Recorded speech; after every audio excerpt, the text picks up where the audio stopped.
Assalamualaikum warahmatullahi wabarakatuh. Selamat pagi, salam sejahtera untuk kita semua. Salam. Anda masih menyaksikan Breaking News FTV bersama saya Patricia Bapali. Pemirsa Kepolisian Daerah Lampung menggelar konferensi pers. Rekan-rekan sekalian, pada pagi hari ini kami bersama-sama dengan Pak Wadan Puspomat, Pak Danrem, Pak Wakapolda dengan segenap tim yang tergabung dalam tim investigasi bersama dalam penanganan kasus perjudian dan penembakan beberapa waktu lalu akan menyampaikan update perkembangan penanganan yang sudah kita lakukan. Ini adalah sebagai bentuk tanggung jawab, akuntabilitas kami kepada masyarakat untuk bisa menyampaikan secara objektif, secara transparan tentang apa-apa yang sudah dilakukan dan juga bagaimana dilakukan serta apa yang akan dilakukan ke depannya. Yang pertama, saya tidak akan mengulang tentang kronologis peristiwa, tapi saya menyampaikan bahwa kerjasama tim ini bekerja mencari dan mengumpulkan alat bukti untuk saling melengkapi, untuk saling melengkapi satu sama lain, baik itu dalam peristiwa tindak pidana perjudian maupun dalam peristiwa penembakan itu sendiri. Banyak petunjuk-petunjuk yang ada yang harus segera ditindaklanjuti. Sebagai tindak lanjut, Polda Lampung sudah melakukan pemeriksaan sebagai saksi 3 orang, updating dari yang sudah dilakukan kemarin, 3 orang, 2 anggota Polri dan 1 warga masyarakat. Terhadap 2 anggota Polri ini, 1 diantaranya sudah kita tetapkan sebagai tersangka perjudian, yang 1 sebagai saksi dan 1 warga masyarakat sebagai saksi. Peran-perannya adalah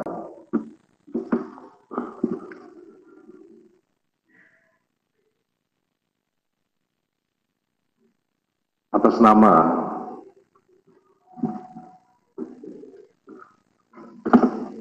K atau Kapri, dia adalah anggota Polri Polda Sumatera Selatan. Dia berada di TKP. Dia kenal, ini dalam kesaksiannya, kesaksian dia sebagai saksi untuk tersangka maupun sebagai tersangka bagi dirinya sendiri, kenal dengan pelaku sejak 2018, kemudian dia datang karena ada invitation dan 1 jejak digital di mana dia juga mengupload, membuat video ajakan. Dia juga suka bermain sabung ayam dan lain sebagainya, sehingga kepadanya kita tetapkan sebagai tersangka dan ini sudah ditahan. Yang kedua, anggota Polri atas nama Wayan dari Polres Lampung Tengah. Dalam keterangannya, dia mengakui, dia mengetahui bahwa ada undangan, kemudian dia bersama beberapa rekannya dari Lampung Tengah menuju ke lokasi. Dia tahu siapa pengelolanya dan lain sebagainya, tetapi jam 16 dia sudah pulang. Sehingga yang bersangkutan kita jadikan saksi untuk peristiwa perjudian tersebut. Kemudian warga masyarakat atas nama Ibu N, yang update-nya Ibu N, saksi N. Dia berjualan di lokasi, dia bisa menjadi saksi atas peristiwa perjudian dan juga menjadi saksi dalam peristiwa penembakan. Ini sudah yang saksi sudah kita periksa dan kita lengkapi alat buktinya. Kemudian mungkin akan ada yang bertanya, kenapa kok jam 16? Kenapa kok ini dijadikan tersangka ditahan, kok yang ini tidak?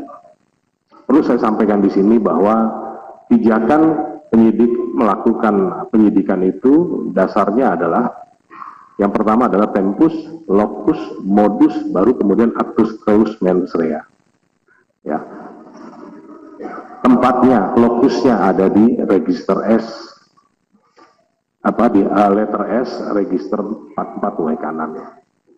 Kemudian modusnya apa? Mereka melaksanakan tindak pidana perjudian dari siang hari. Begitu tempus, nah tempus ini kita tetapkan adalah pada saat dilakukan tindakan pembubaran. Jadi itulah tempusnya. Sehingga kepada anggota Polres Lampung Tengah tadi, yang bersangkutan kita jadikan saksi untuk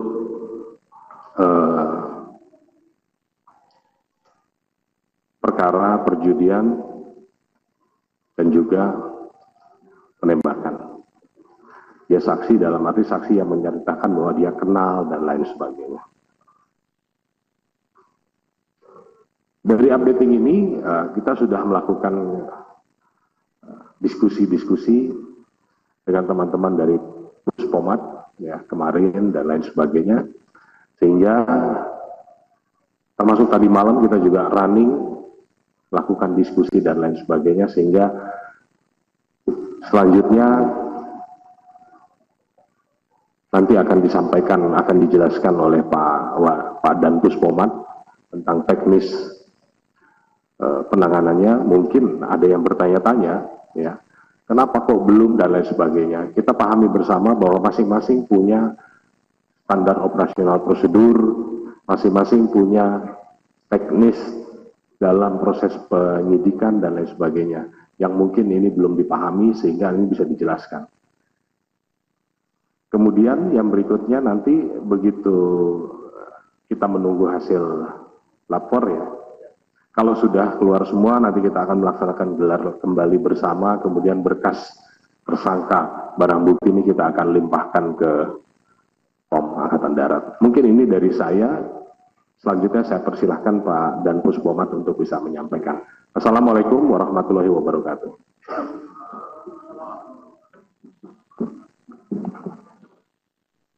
Bismillahirrahmanirrahim. Assalamualaikum warahmatullahi wabarakatuh. Selamat pagi, salam sejahtera untuk kita semua. Salam, Om Swastiastu, Namo Buddhaya, salam kebajikan. Pertama-tama dalam kegiatan press release ini, pimpinan TNI dalam hal ini adalah Bapak Panglima TNI maupun khususnya Bapak Kasat menyampaikan rasa bela sungkawa yang sebesar-besarnya kepada institusi Polri, khususnya untuk keluarga korban AKP Anumerta Rusyanto, kemudian Aibda Anumerta Petrus Aprianto, dan Bribtu Anumerta Galip Surya Gandana dalam kejadian gugurnya pada saat almarhum melaksanakan tugas tanggal 17 Maret 25. Kemudian dalam proses penyidikan kami itu kita mengacu kepada acara pidana militer yang tertuang dalam Undang-Undang Nomor 31 Tahun 97 tentang Peradilan Militer. Berdasarkan berdasarkan pasal 99 ayat 1, penyidik yang mengetahui atau menerima laporan atau pengaduan tentang terjadinya suatu peristiwa yang patut diduga merupakan tindak pidana wajib segera melakukan tindakan penyidikan yang diperlukan. Nah, di sini yang kami ingin sampaikan titik tolak mekanisme dalam penyidikan kami. Mungkin bisa ditayangkan. Nah, inilah mekanisme kami di dalam melaksanakan, jadi tidak serta-merta rekan-rekan sekalian. Dalam hal ini kami urut kejadian tanggal 17. Pada saat itu korban sedang melaksanakan tugas, tanggal 17 melakukan penggerbekan judi. Kemudian terduga yang saat sekarang sudah menjadi tersangka itu menyerahkan diri pada tanggal 18 Maret 2025, yaitu Kopda B.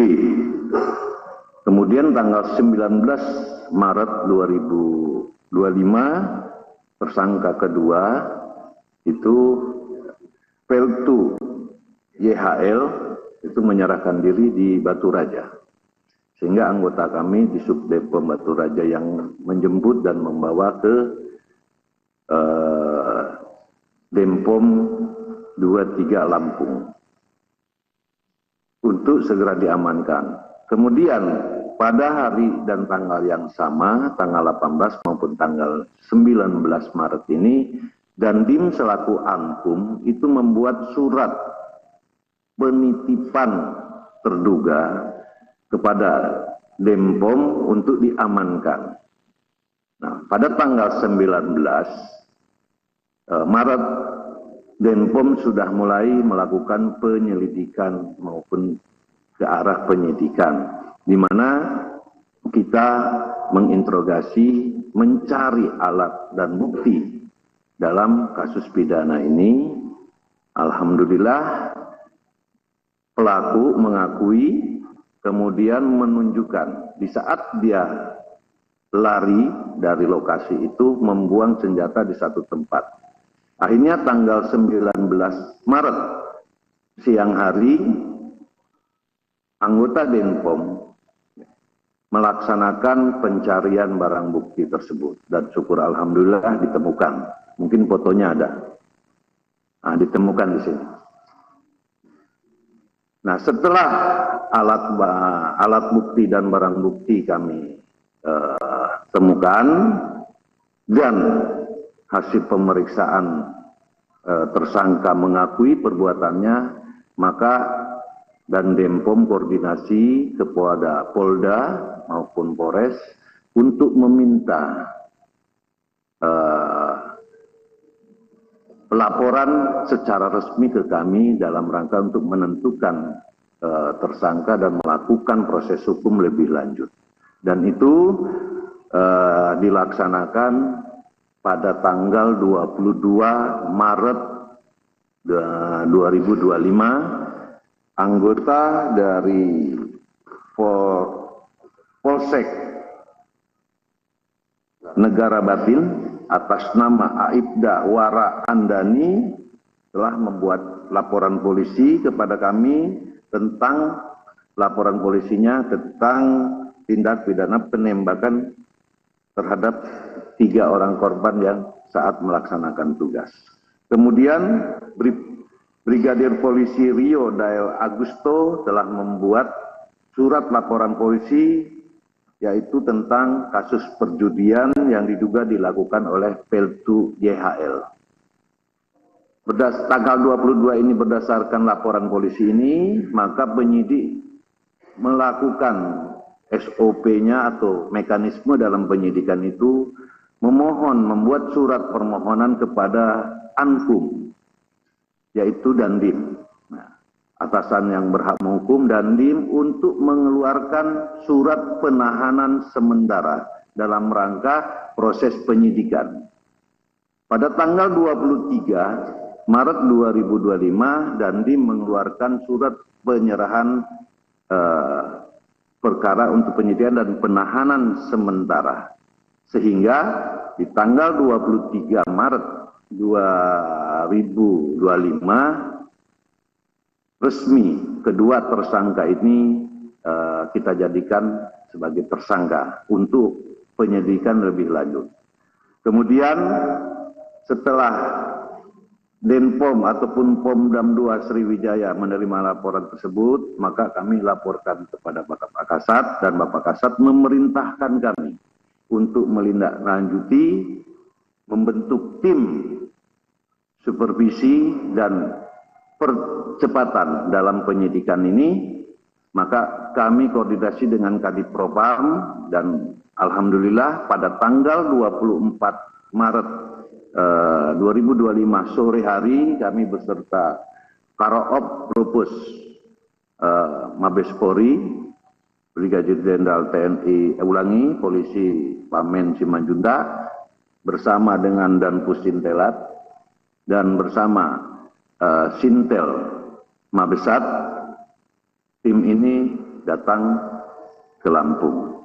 Kemudian malam hari kami membedah permasalahan apa saja, apa mungkin yang akan kita lakukan ke depan, sehingga di tanggal 24 kemarin kami memohon kepada Kapolda untuk melihat hasil dari rekan-rekan Polri seperti apa, hasil dari kita seperti apa, kita padukan.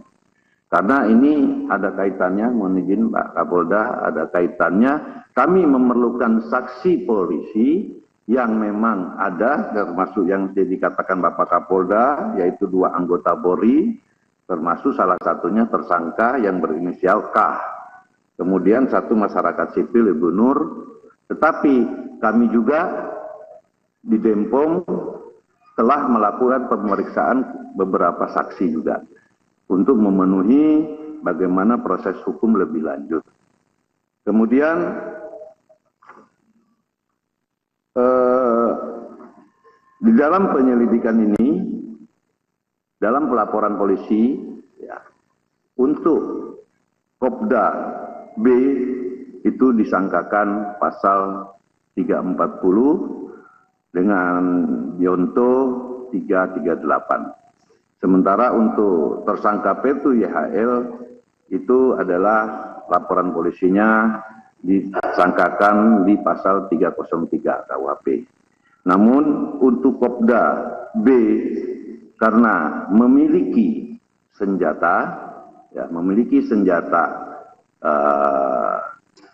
pabrikan tetapi bukan organik, saya katakan itu akan kita lakukan undang-undang darurat juga tentang senjata. Jadi percayalah rekan-rekan sekalian, kami akan profesional, akan melakukan kerja dengan baik. Apa yang menjadi prosedur tetap kami jalankan. Kemudian komitmen Bapak Kasat juga sampaikan kepada kami, buka seterang-terangnya, transparan, kemudian proses hukum apabila memang anggota TNI Angkatan Darat ini salah, lakukan proses hukum dengan baik. Maka kami akan berupaya untuk percepatan. Tim kami dari Jakarta 10 orang, kami akan memperkuat Denpom untuk segera menyelesaikan persoalan ini dan selalu bekerja sama dengan Polda, khususnya mungkin Dirkrim kami akan tetap lakukan. Yang jelas komitmen Bapak Kasat, kolaborasi ini harus dilaksanakan, jaga institusi kedua belah pihak yang sudah sinergitas antara TNI dan Polri, kemudian lakukan yang terbaik untuk bangsa ini. Mungkin bisa kami jelaskan seperti ini, kurang dan lebihnya saya mohon maaf. Saya akhiri. Wassalamualaikum warahmatullahi wabarakatuh.